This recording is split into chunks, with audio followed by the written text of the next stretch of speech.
One thing the ultimate Greenpeace insider Patrick Moore knows for sure is that no whale or dolphin should be killed or captured anywhere ever. It is one of his few religious beliefs. When it comes to sustaining the planet, he has never been afraid to take on controversial subjects or to rethink his original views on everything from fish and trees to renewable power and mass extinction. He reveals much about his life and the way he sees the world in Confessions of a Greenpeace Dropout, the making of a sensible environmentalist. It is my pleasure to welcome Patrick Moore, Chair and Chief Scientist of Green Spirit Strategies, to Studio 4 to tell us more. More about Moore. Nice to see you again. It's great to be here, Fanny. You, some people don't know, but you have a PhD in ecology, as I recall. I do. I was actually doing my PhD in ecology when I joined this little group in the Unitarian Church basement in Vancouver, which became Greenpeace after our first voyage to Alaska to stop the US hydrogen bomb test. So for me, it began with science, and I've always stayed with that theme throughout my career as an environmentalist. Well, I remember at one point they called you Dr. Truth. When some of the environmentalists were just a little off the scientific page. It was actually Bob Hunter himself who coined that term. And it wasn't necessarily meant to be complimentary, because Bob had a great turn of phrase. He could exaggerate nearly anything and make it interesting. And sometimes I would tell him, Bob, you just can't say that because it actually isn't true, even though it sounds really cool.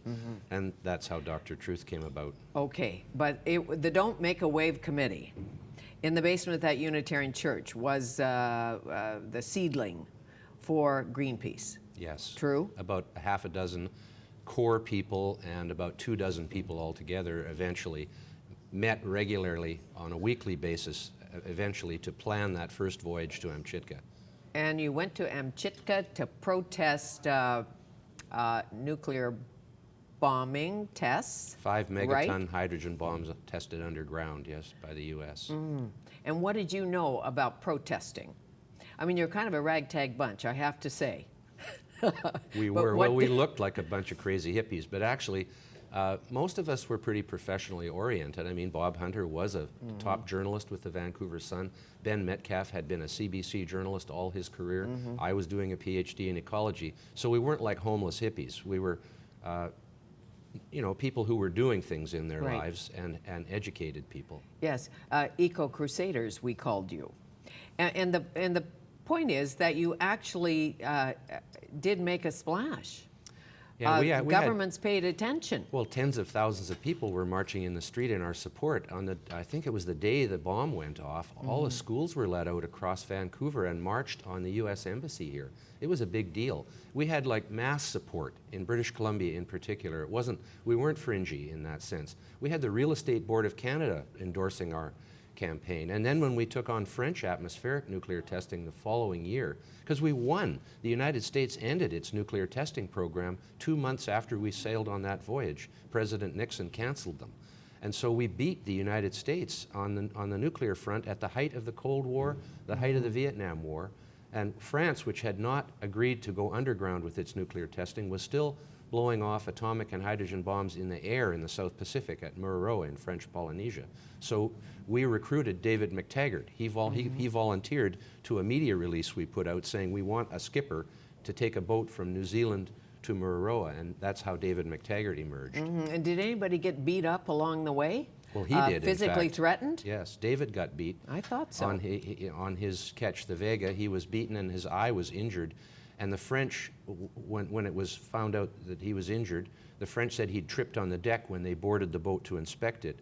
But Anne-Marie Horn had hidden a film canister in her privates from the beating and had 8 pictures of the beating taking place, and that emerged the next day. France would not allow those pictures for national security reasons to be published in France, but they were published all around the world, and it was a tremendous embarrassment to the French. Sure, imagine what would happen today with cell phones. So they'd take the cell phone away and then you wouldn't have a film canister. It was actually easier to, she took the film canister out of the camera, so she still had the camera. They probably took the camera. And today you, a former eco-crusader, call yourself a sensible environmentalist. Where was the turning point? At what point did you think, radical protest is necessary often? and sometimes it's not. Was there an issue?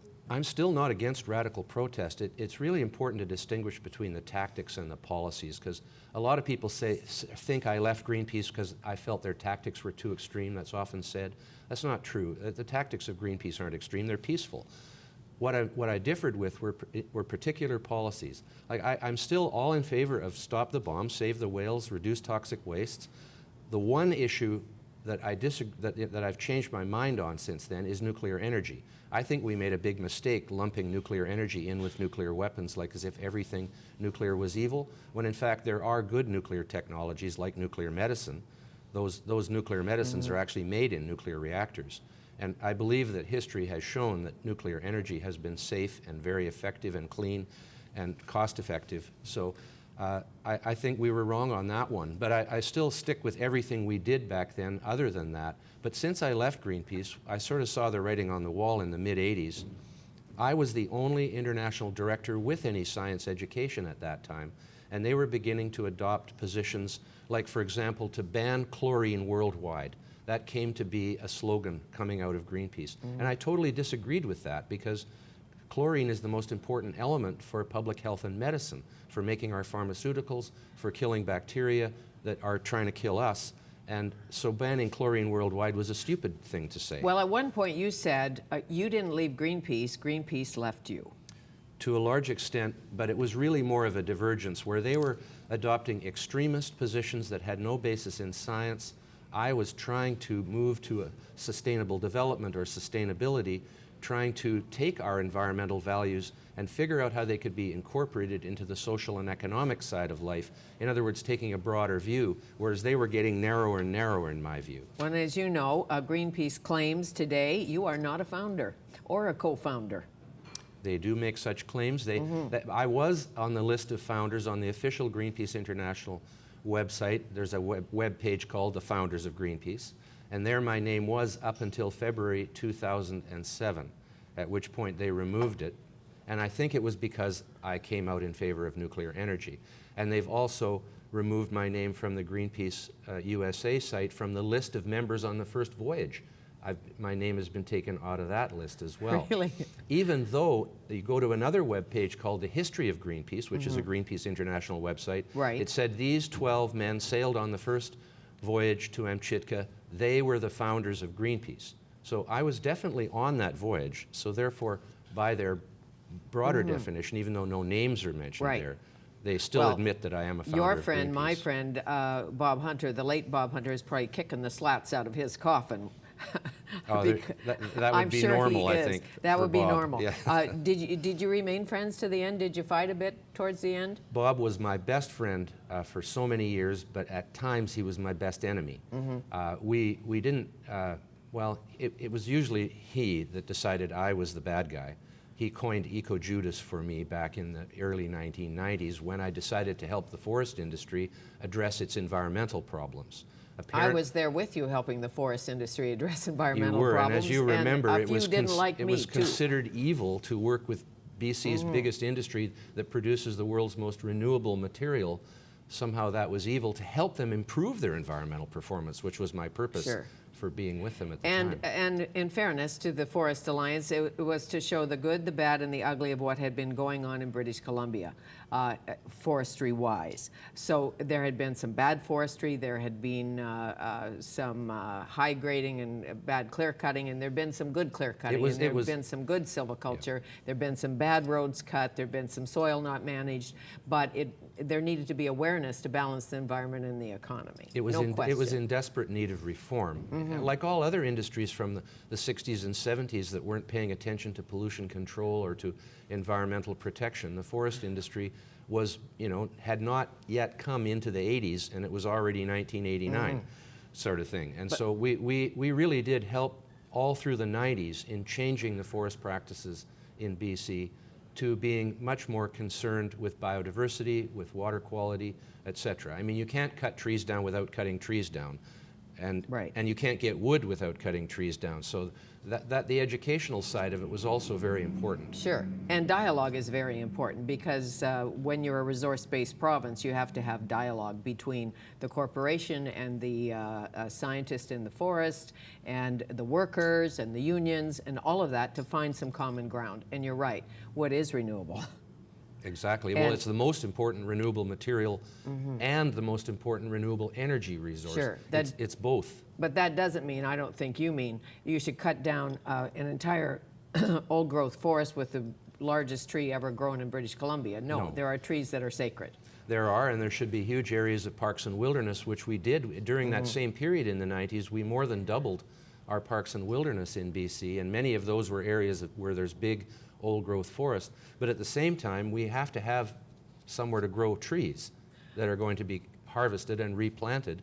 And it's really only about, I think about 18% of the land base of BC is actually designated for commercial forestry, whereas about 40% of the forest of BC is off limits forever. It's a huge area of forest that will never be touched. So if you grow trees like a crop, you can grow different species, can you not? You don't have to have a monoculture. Can't you put 3 different species when you regrow? And we do. All our coastal forests are planted in multiple species or allowed to recover with multiple species as they regrow. There are interior forests, such as the pine forest, that are natural monocultures, and in that case, maybe it's not such a bad idea to put back what was there in the first place. And what's happening in the interior and what's happening on the coast, totally different.